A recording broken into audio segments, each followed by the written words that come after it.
Hi guys, this is Alea Jen and welcome back to my YouTube channel. So for today's video, mega love shout out to Sheila Alonia. Ayan, Alona. Ayan, so nagpapa-shout out siya and she's my subscriber here in YouTube. So ilang oras nga ba yung tulog or pahinga ng domestic helper dito sa Hong Kong?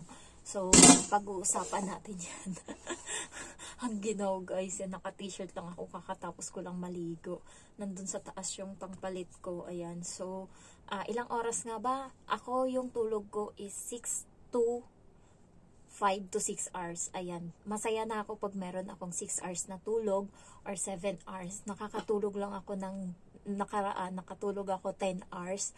Day off ko yun, ayan. So, pero minsan pag day off, hindi ka rin nakakatulog ng mahaba kasi nasanay na yung katawan mo and yung mata mo na gumigising ng maaga.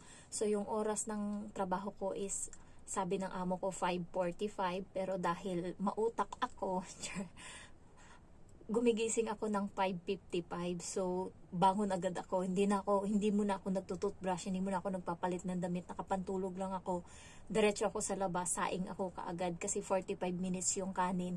So kailangan 6:50 maluto na siya. Kaya 5:55 bumabangon agad ako, baba agad ako and saing agad. And then heater, ayan. So mag-heater muna ako and then on ko muna yung oven, tsaka na ako babalik dito sa kwarto and punta na ako sa washroom, sa CR, and then doon ako mag-toothbrush, maghilamos, and then pagbalik ko dito, tsaka ako magpapalit ng damit, and diretso uli ako sa kusina, and ayan, tuloy-tuloy na yung trabaho ko.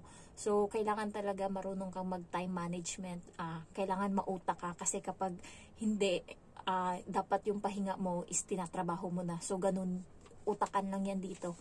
Sabi niya sa akin, 5:45, sayang yung 10 minutes na itutulog ko. So, tinutulog ko muna yan. 5:55 ako bumabangon.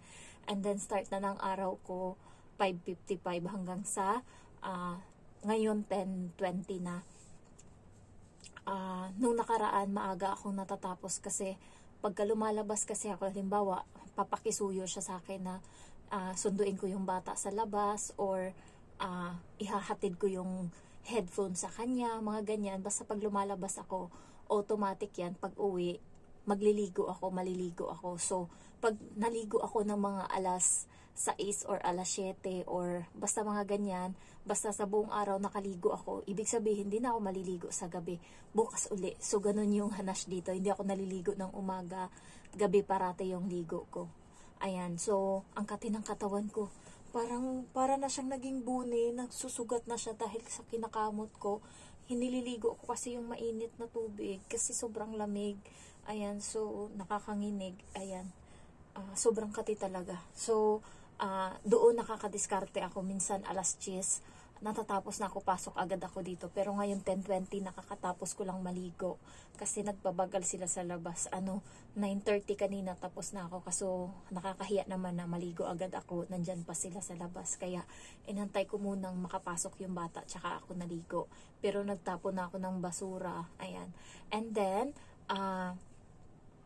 paano pa ba? Yung pahinga namin dito guys is depende. Kasi nagdudot-dot pa. Halimbawa, 10, 11, 12, 1, 2, 3, 4, 5. Dapat 7 hours. Pero dahil nagsiselfone pa ako, minsan nag-e-edit pa ako, minsan sumasagot pa ako ng mga comment. Kaya nakakatulog ako minsan 12. Ayan. So, kailangan kasi. Ayan. So, kaya depende din talaga. Pero yung iba, sanay na sila, natutulog sila nung oras. Pero ako nung bago ako dito, mukha na akong mahimatay, yung konti na lang talaga matutumba na ako. Minsan nagdidilim yung paningin ko, kulang sa tulog. Ayan. And then, kaya ngayon kumakain ako ng saging. And buti na lang kamo yung amo ko may konsiderasyon. Kapag maaga ako nagigising, halimbawa ganyang alas 5, sa tanghali, nakakatulog ako isang oras yan, pahinga ko mula alas 2 hanggang alas 3 ng hapon. So, nakikita niya minsan paglabas ko, pulang-pula yung mata ko, and may bakat yan dito ng kumot yung mukha ko. Alam mo yun, kasi nakatagilid ako matulog, tas yung kumot, minsan yung kamay ko nakagano, kabakat yan dito. Ayan, tas kakausapin niya ako kung ano lulutuin sa gabi. So, okay naman sa kanya kasi napansin niya din naman na pagod ako and nakikita niya naman nagtatrabaho ako. Nagsiselfon din ako dito guys. Yung pahinga ko din minsan nasa akin din. Nakakapahinga ako minsan pag kumakain ako. Ayan, nagsiselfon ako.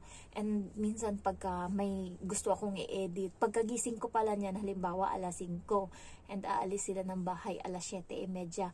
Pag alis nila niyan, upo muna ako hanggang alas 8. Upo ako, kakain ako ng tinapay, magsiselfon ako, mag-upload ako, mag-i-edit ako. Alas 8 doon na ako nagsisimulang magtrabaho.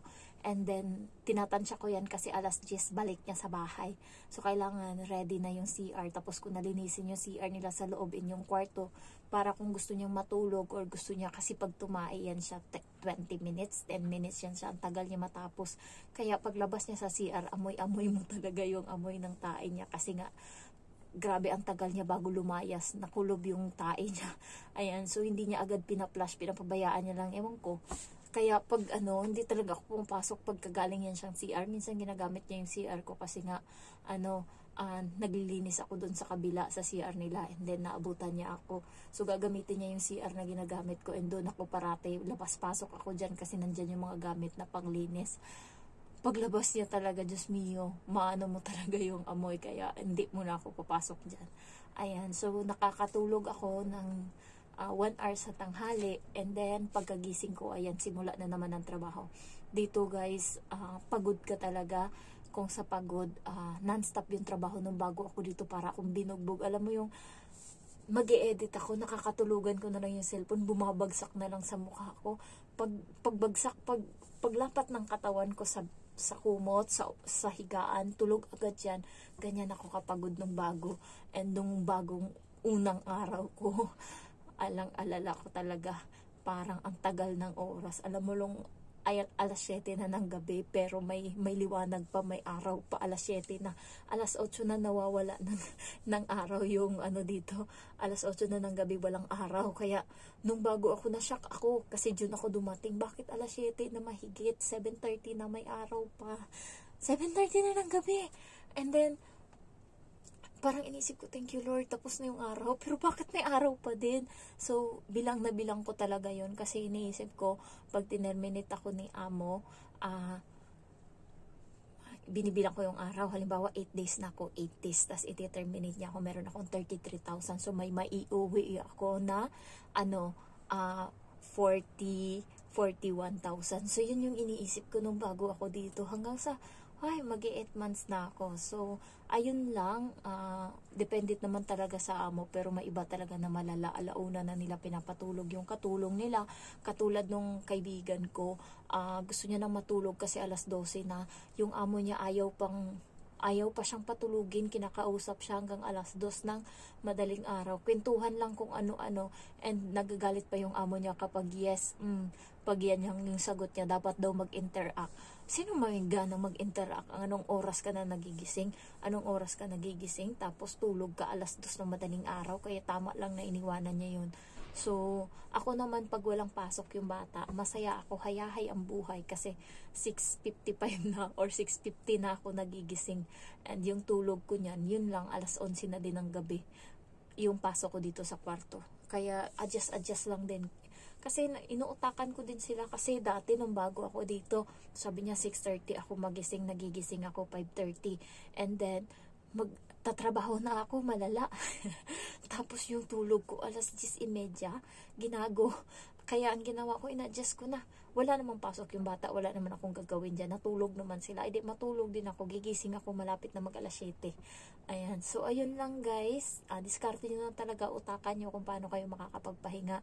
And kahit nakikita ng amo ko sa CCTV, wala akong pakialam kayo. Napagod ako. Ayan. So, ayun lang. Thank you so much for watching. Bye-bye. Love you all.